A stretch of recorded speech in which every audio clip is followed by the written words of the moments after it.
నూలులో శతాబ్దాల గౌరవం, పట్టు పరంపరకు ప్రతీక, సంప్రదాయానికి శాశ్వత చిరునామా సఖీ. నమస్తే, వెల్కమ్ టు సుమన్ టీవీ. నేను పద్మిని. ప్రస్తుతంతో పాటు ప్రముఖ పంచాంగకర్త, వాస్తు జ్యోతిష పండితులు, హస్త సాముద్రిక నిపుణులు మేడికొండూరు విశ్వనాథ్ ప్రసాద్ గారు మనతో పాటు ఉన్నారు. మాట్లాడదాం. నమస్కారం అండి. ఓం మాతా పితృగురుభ్యో నమః. నమస్కారం.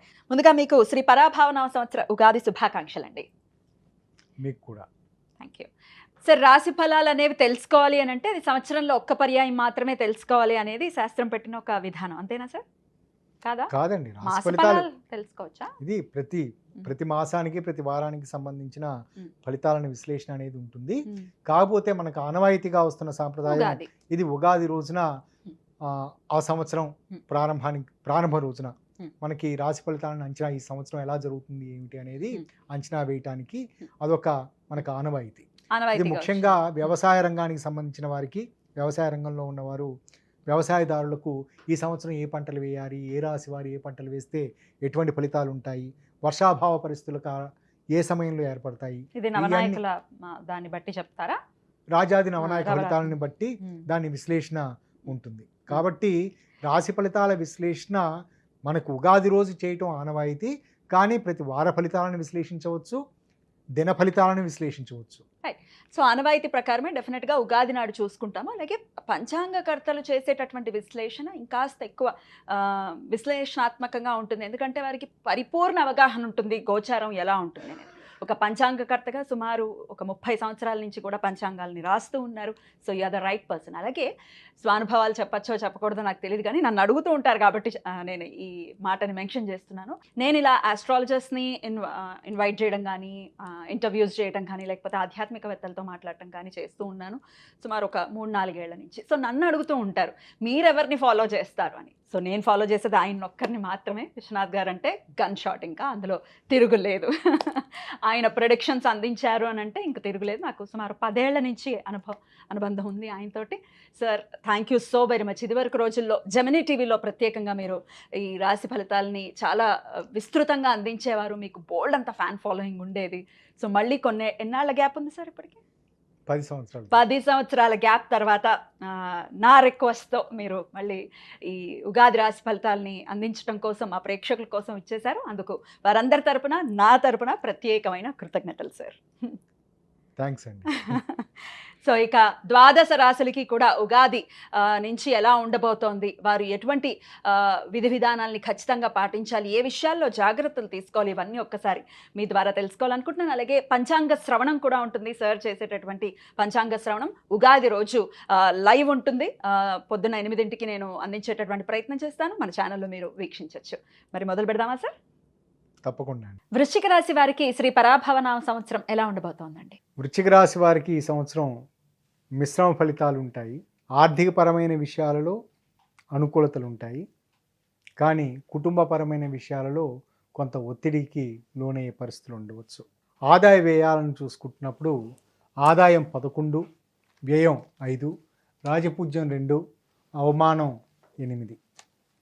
ఇక్కడ ఆదాయ వ్యయాలు, రాజపూజ్య, అవమానాలు ఇవి అంచనా వేసేది ఉగాది వారాధిపతిని బట్టి అంచనా వేస్తూ ఉంటాం. ఇది కేవలం సూచన మాత్రమే. అంటే ఆదాయం 11 ఉన్నది అంటే 11 రూపాయలు వస్తే 5 రూపాయలు ఖర్చు అవుతుంది అనే విధంగా అర్థం చేసుకోవద్దు. ఈ సమయంలో వాటిని కేవలం సూచనగా తీసుకొని ఈ సంవత్సరంలో మనకి ఎంత జాగ్రత్తగా ఉండాలి, పొదుపు మార్గాలు ఏ విధంగా చూడాలి అనేది, అట్లాగే రాజపూజ్య అవమానాలకు సంబంధించి, మన వ్యక్తిత్వానికి సంబంధించి, మనం మాట్లాడే తీరుకు సంబంధించి ఎంత లౌక్యంగా వ్యవహరిస్తూ ఉండటం వలన అంత రాజపూజ్యత వస్తుంది, అవమానం అంత తగ్గుతూ ఉంటుంది. ఇక గ్రహస్థితిగతులను పరిశీలించినప్పుడు గురువు సంవత్సర ప్రారంభం నుంచి జూన్ 1వ తారీఖు వరకు అష్టమ రాశిలో సంచరిస్తూ ఉన్నాడు. ఇది అనుకూలమైన స్థితి కాదు. అష్టమ రాశిలో సంచరిస్తున్న సమయంలో మూర్తిత్వాలకు సంబంధించి చూసుకున్నప్పుడు లోహమూర్తి.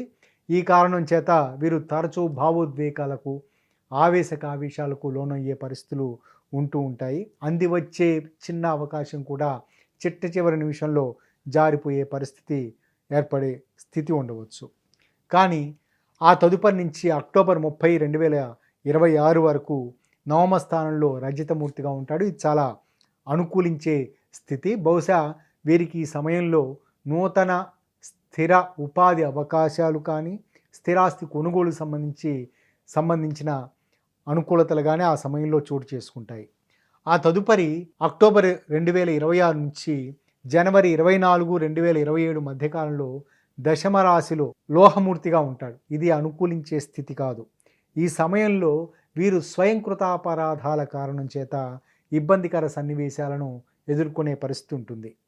ఆ తదుపరి 24/1/2027 నుండి సంవత్సరం అంతా 9వ రాశిలో మరలా కర్కాటక రాశిలో వీరికి తామ్రమూర్తిగా మూర్తిత్వాలకు సంబంధించి గురువు సంచరిస్తూ ఉంటాడు. ఇది కొంతవరకు అనుకూలం.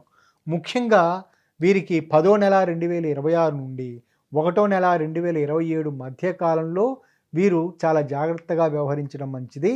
వీరు కేవలం స్వయంకృతాపరాధాల కారణం చేత మాత్రమే, వారు చేసే చిన్న చిన్న తప్పుల వలన మాత్రమే ఇబ్బందికర సన్నివేశాలు, ఆర్థికపరమైన నష్టాలు ఎదుర్కొనే స్థితి ఉంటుంది. శని ఈ సంవత్సరం అంతా 5వ స్థానంలో రజితమూర్తి కాబట్టి ఇది అనుకూలించే స్థితి అని చెప్పవచ్చు. కుజ శని గ్రహాల కలయిక మీనరాశిలో ఏర్పడిన సందర్భాల్లో కూడా ఆ సమయంలో భవిష్యత్తుకు సంబంధించి వారు ఉపాధి అవకాశాలకు సంబంధించి మంచి ఒక స్థిరమైన ఫౌండేషన్ ఏర్పడే పరిస్థితి ఆ సమయంలో చోటు చేసుకుంటుంది. బహుశా ఉద్యోగానికి సంబంధించి వారి అప్లికేషన్ లాంటిది ఏదైనా ఆ సమయంలో ప్రాసెస్ కావటము, లేకపోతే ట్రైనింగ్కి సంబంధించిన వారికి పిలుపు రావటము, ఇటువంటి పరిస్థితులు చోటు చేసుకుంటాయి. రాహుకేతువులకు సంబంధించి రాహు డిసెంబర్ 6 నుంచి డిసెంబర్ 6 వరకు 4వ స్థానంలో తామ్రమూర్తిగా ఉన్నాడు. అది చాలా అనుకూలించే, పర్వాలేదు, కొంత అనుకూలమైన పరిస్థితి ఉంటుందని చెప్పవచ్చు. కేవలం ప్రయాణ సందర్భాల్లో వీరు తీసుకునే ఆహార నియమాల ఉల్లంఘన కారణం చేత అనారోగ్య సమస్యలు ఎదురయ్యే అవకాశాలు ఉంటాయి. ఆ తదుపరి 3వ స్థానంలో లోహమూర్తిగా ఉంటాడు. ఇది అనుకూల స్థితి కాదు. ఈ సమయంలో వీరు వ్రాత కోతలకు సంబంధించి ఇబ్బందికర పరిస్థితులు ఎదురయ్యే అవకాశాలు ఉంటాయి. ముఖ్యంగా న్యాయ చట్టపరమైన విషయాలకు సంబంధించి వీరు పెట్టే పిటిషన్లు కావచ్చు, లేకపోతే వీరు వ్రాసే విషయాలు, వీటన్నిటిలో లోటుపాట్ల కారణం చేత వీరు విమర్శలు ఎదుర్కొనే పరిస్థితి ఉంటుంది. కేతువుకు సంబంధించి 10వ స్థానంలో సంచరిస్తున్న సమయంలో, అంటే 6/12/2026 వరకు కేతువు తామ్రమూర్తి, ఇది అనుకూలమైన ఫలితాలను ఇస్తుంది. వీరికి గతంలో ఎదురైన ఎలర్జీ సంబంధిత సమస్యలు ఈ సమయంలో తొలగిపోయే అవకాశాలు ఉంటాయి. కానీ జాగ్రత్త పడని పరిస్థితుల్లో మరలా 9వ స్థానంలో లోహమూర్తిగా కేతువు సంచారం చేస్తున్న సమయంలో పునరావృతమయ్యే అవకాశాలు ఉంటాయి. ఇక కుజుడు ఈ రాశి వారికి ఆగస్టు 2 నుంచి సెప్టెంబర్ 18 మధ్యకాలంలో వీరికి అష్టమ కుజ జరుగుతూ ఉంటుంది. కానీ అది చాలా అష్టమ కుజ, అది రజిత మూర్తిత్వాన్ని పొందిన కారణం చేత వీరికి అది కొంత అనుకూలమైన స్థితిగానే భావించవచ్చు. విద్యార్థులకు ఈ సంవత్సరం మిశ్రమ ఫలితాలే ఉంటాయి. ఎంతో కష్టపడితే తప్ప వీరు ఉత్తీర్ణతను సాధించే పరిస్థితులు ఉండవు. కేవలం ఏకాగ్రతా లోపాలు వలన వీరు ఇబ్బందులు ఎదుర్కొనే అవకాశాలు ఉంటాయి. కానీ న్యాయం, తర్కం లేదా హ్యూమన్ రిసోర్స్ సంబంధించి, బిజినెస్ అడ్మినిస్ట్రేటివ్ సంబంధించిన విషయాలలో విద్యను అభ్యసిస్తున్న వారికి కొంచెం అనుకూలమైన ఫలితాలు ఈ సంవత్సరం స్థిర ఉపాధి అవకాశాలకు సంబంధించి లభించే పరిస్థితులు ఉంటాయి. కానీ మెడికల్, పారామెడికల్, నర్సింగ్, ఫార్మసీ రంగాలకు సంబంధించిన వారికి ఈ సంవత్సరం కొంచెం ఒడిదుడుకులు ఉండే అవకాశం ఉంటుంది. సాఫ్ట్వేర్ రంగానికి సంబంధించిన వారు స్వల్ప ఇబ్బందికర సమస్యలతోటి వారి కెరీర్ని ప్రారంభించే పరిస్థితులు, లేదా గత సంవత్సరం నుంచి వారికి అనుకూలంగా ఉన్న పరిస్థితుల్లో ఓ చిన్న కుదుపు లాంటి పరిస్థితి ఏర్పడి మరలా అనుకూలమైన ఉపాధి అవకాశాలు లభించే స్థితులు ఉంటాయి. ఉద్యోగులకు సంబంధించి ఈ సంవత్సరం చాలా అనుకూలంగా ఉంటుంది. కోరుకున్న చోటకు బదిలీలు జరిగే అవకాశాలు ఉంటాయి. కేవలం అధికారులను సంప్రదించటం, వారి మన్ననలను పొందటం ద్వారా మాత్రమే వీరికి ఆర్థికపరమైన అనుకూలతలు, స్థిర ఉపాధి అవకాశాలు లభిస్తాయని భావించవచ్చు. కానీ అధ్యాపక వృత్తిలో, బోధనా వృత్తిలో ఉన్నవారికి ఈ సంవత్సరం కొంత ఇబ్బంది పెట్టే పరిస్థితులు ఉంటాయి. అనుకోని విధంగా విద్యార్థుల నుంచి కావచ్చు, అధికారుల నుంచి వీరికి వ్యతిరేకత లేదా విమర్శలు ఎదుర్కొనే పరిస్థితులు, తద్వారా మానసిక ఒత్తిడికి లోనయ్యే సన్నివేశాలు చోటు చేసుకోవచ్చు. స్త్రీలకు సంబంధించి ఈ సంవత్సరం కొంత మిశ్రమ ఫలితాలు ఉంటాయి. ముఖ్యంగా తమ స్వంత ఆరోగ్య విషయంలో ఈ రాశి స్త్రీలు జాగ్రత్తలు తీసుకోవటం మంచిది. దీర్ఘకాలికంగా అనారోగ్య సమస్యలతో బాధపడుతున్న వారు ఏమాత్రం నిర్లక్ష్యం చేయకుండా వారు ఔషధాలను వినియోగించుకోవటం చాలా అవసరం. వివాహాది శుభకార్యాలు చక్కటి అనుకూలమైన ఫలితాలను ఇస్తాయి. విదేశీ ప్రయత్నాలకు సంబంధించి ఈ రాశి స్త్రీలకు అనుకూలం. ఇక నక్షత్రాల వారీగా చూసుకుంటున్నప్పుడు విశాఖ నక్షత్రం 4వ పాదం ఈ రాశిలో ఉంటుంది. వీరికి సంబంధించి అనారోగ్య లక్షణాలను సూచనీయం. ఇక్కడ అనారోగ్య లక్షణాలు ఉన్నప్పుడు కేవలం ఎలర్జీ సంబంధిత విషయాదులు, చర్మానికి సంబంధించి లేదా ఊపిరితిత్తులకు సంబంధించిన సమస్యల కారణం చేత వీరికి కొంత అనారోగ్యం ఉండే పరిస్థితులు ఉంటాయి.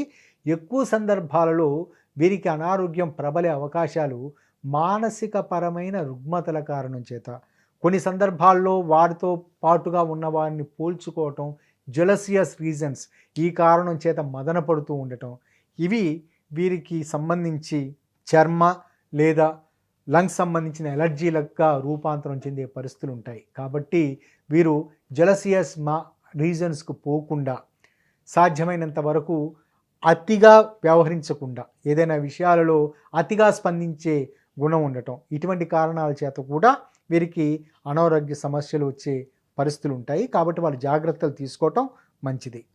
కందాయ ఫలితాల గురించి చూసుకున్నప్పుడు ఈ రాశి వారికి 1, 2, 1 ఇక్కడ కందాయ ఫలితాలు 3, ఇది 3 అంకెలు ఉంటాయి. ఇది ఒక్కొక్క అంకె సంవత్సరంలో మొదటి 4 నెలలకు మొదటి అంకె, తదుపరి 4 నెలలకు 2వ అంకె, తదుపరి చివరి 4 నెలలకు 3వ అంకెని సూచిస్తూ ఉంటుంది.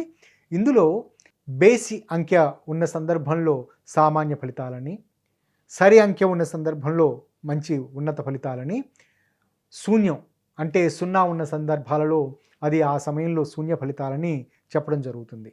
ఇక్కడ ఈ సంవత్సరం జ్యేష్ఠమాసం అధికంగా వచ్చినది కాబట్టి ఈ మొదటి 4 నెలలు అనే దాన్ని మనం ఇక్కడ 5 నెలలుగా పరిగణలో తీసుకోవాలి. చైత్రం, వైశాఖం, అధిక జ్యేష్టం, నిజ జ్యేష్టం, ఆషాఢ మాసం, ఈ మాసాలకు సంబంధించి మొదటి కందాయం సూచిస్తూ ఉంటుంది. ఇక్కడ మొదటి కందాయం బేస్ సంఖ్య వచ్చినది కాబట్టి వీరికి సంబంధించి ఇది సామాన్యమైన ఫలితాలు ఉంటాయి అని చెప్పవచ్చు. కానీ రెండవ కందాయం వీరికి అనుకూలంగా 2 అంటే ఇది సరి అంకె వచ్చింది. ఆర్థికపరంగా, ఆరోగ్యపరంగా చక్కటి అనుకూలమైన ఫలితాలు ఉంటాయి. చివరి కందాయం మరలా బేస్ సంఖ్య వచ్చింది కాబట్టి ఆ సమయంలో మరలా ఒడిదుడుకులు ఎదుర్కొనే పరిస్థితులు ఉంటాయి. ఈ రాశిలో విశాఖ నక్షత్రానికి సంబంధించిన వారికి ఈ సంవత్సరం చాలా మరచిపోలేని సంవత్సరంగా ఉంటుంది. ముఖ్యంగా ఉపాధికి సంబంధించి ఎంతో కాలంగా ఎదురు చూస్తున్న అవకాశాలు వీరికి తటస్థపడే పరిస్థితులు ఉంటాయి. ఆర్థిక పరంగా అనుకూలంగా ఉంటుంది. కానీ వీరు జీవిత భాగస్వామి ఆరోగ్య విషయం పట్ల పరిపూర్ణ జాగ్రత్త, శ్రద్ధ వహించడం మంచిది. ఇక అనురాధ నక్షత్రం వారికి ఆయుర్వృద్ధి అంటే అనురాధ నక్షత్రం వారికి గతంలో ఏర్పడిన అనారోగ్య సమస్యలు దాదాపుగా తొలగిపోతాయి. బహుశా ఔషధ సేవనం వలన కావచ్చు, నూతన వైద్య విధానాల వలన కావచ్చు, వీరికి అనారోగ్య సమస్యలు తొలగిపోయే పరిస్థితులు ఉంటాయి. కాబట్టి వారికి అందివచ్చే ఆధునిక వైద్య సదుపాయాలను, ఔషధాలను వినియోగించుకుంటూ ఉన్నప్పుడు అనుకూలమైన ఫలితాలు ఉంటాయి. కొత్త రకమైన రుగ్మతలు ఏవి ప్రబలే అవకాశం ఉండదు.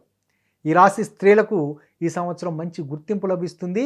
అనుకోని విధంగా వీరు తమ వృత్తిపరమైన విషయాలలో అదనపు బాధ్యతలు తీసుకోవలసిన సన్నివేశాలు ఉంటాయి. కొన్ని సందర్భాల్లో అదనపు బాధ్యతలతో పాటుగా అదనపు రాబడి ఉండే పరిస్థితి ఉంటుంది. కుటుంబపరమైన విషయాలలో గతంలో ఎదుర్కొన్న ఇబ్బందికర సన్నివేశాలు వీరికి తొలగిపోతాయి. కందాయ ఫలితాలను చూసుకుంటున్నప్పుడు వీరికి 4, 0, 3 ఇక్కడ మధ్య కందాయం 0 రావటం అంత అనుకూలం కాదు. ముఖ్యంగా మధ్యకాలంలో అంటే మధ్య 4 నెలల ఆ సమయంలో కొంత ఆరోగ్య విషయంలో వీరు జాగ్రత్తలు తీసుకోవటం అవసరం. ప్రాథమికంగా మొదటి కందాయంలో 4 అంటే సరి సంఖ్య వచ్చినది కాబట్టి ఆర్థిక, ఆరోగ్యపరమైన విషయాలలో అనుకూలమైన ఫలితాలు ఉంటాయి. కానీ గ్రాడ్యువల్గా ఆరోగ్యపరమైన విషయాలలో కొంత తగ్గుదల అంటే వీరు ఔషధ వినియోగంలో సరైన జాగ్రత్తలు తీసుకునే సందర్భాలలో లేదా ఆర్థికపరమైన విషయాలలో క్రమశిక్షణ లేని సందర్భాల్లో 2వ, 4వ నెల అంటే మధ్య 4 నెలల్లో కొంత ఒత్తిడి ఎదుర్కొనే పరిస్థితులు ఉంటాయి. ఆ తదుపరి చివరి కందాయం 3 ఉండటం ఇది సామాన్యమైన ఫలితాలను సూచిస్తుంది. ఇక జ్యేష్ఠ నక్షత్రం వారికి ఈ సంవత్సరం ఆర్థిక పరంగా చాలా అనుకూలంగా ఉంటుంది. ముఖ్యంగా వీరు చేసిన గతంలో ఎప్పుడో చేసిన పెట్టుబడి పెట్టిన విషయాలు, పెట్టుబడి పెట్టిన వ్యాపారాలు వాటిల్లో వీరికి చక్కటి అనుకూలమైన లాభాలు రావటం అనేది జరుగుతుంది. తద్వారా వీరు బహుశా స్థిరాస్తులను సమకూర్చుకోవటం లాంటి పరిస్థితి ఉంటుంది. అంతేకాకుండా విద్యార్థులకు సంబంధించి ముందుగా వివరించినట్లుగా బిజినెస్ అడ్మినిస్ట్రేషన్కి సంబంధించి కావచ్చు, లేదా చార్టెడ్ అకౌంటెన్సీ, వీటన్నిటికి సంబంధించిన వాటిల్లో అంటే అకౌంట్ సంబంధించిన విషయాల్లోనూ బిజినెస్ అడ్మినిస్ట్రేటివ్ సంబంధించిన విషయాల్లోనూ ఉన్నవారికి అనుకోని విధంగా పదోన్నతులు లభించడం వంటి పరిస్థితి ఉంటుంది. వివాహాది శుభకార్యాలు జ్యేష్ఠ నక్షత్రం వారికి ఈ సంవత్సరం స్థిరపడతాయి. కందాయ ఫలితాలను చూసుకుంటున్నప్పుడు 7, 1, 0 చివరి 0 రావటం కొంతవరకు ఊరట. కానీ ఇక్కడ ప్రాథమికంగా 7, 1, 2 బేసి అంకెలు కావటం చేత ఈ రాశి వారికి మొదటి 8 నెలలు కొంత అనుకూలమైన ఫలితాలు ఉంటాయని చెప్పవచ్చు.